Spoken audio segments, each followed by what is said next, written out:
Hi everyone, I want to tell you a little bit about what I do with overheads. So first off, mic choice and then positioning. There's literally hundreds of choices for overheads and none of them are wrong. However, my favourite currently is this, the Mojave MA-201 FET. I first heard about these on a podcast a couple of years ago and I took all the money I made delivering pizzas during COVID and bought myself a pair. I've not looked back since. They are incredible, they are amazing, they sound brilliant right out of the box, and you can get such a good sound with very little processing. In fact, the only processing I did with these on my last few shows was a high pass filter and then a slight EQ dip. Here's how they sound with no processing.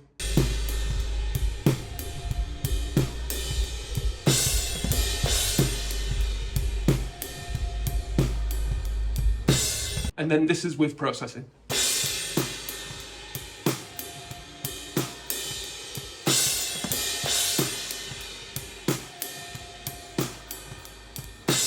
So they're pretty incredible sounding. As for positioning, I have a little secret weapon. Piece of string.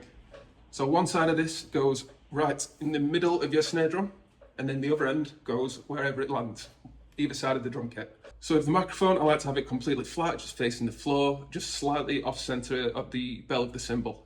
And since the snare drum is slightly off center, usually the microphone over the ride will be a bit lower than the one over the crash on this side. Luckily for me, the drummer I primarily use these for has one ride down here and one crash a bit further up. So it usually comes in about the same height distance away from each cymbal. And this little thing makes sure that both your overheads are in phase with your snare. So when you're sound checking, solo both your overheads, solo your snare top, give the polarity of the snare top a little in and out, to make sure it's all in phase with each other.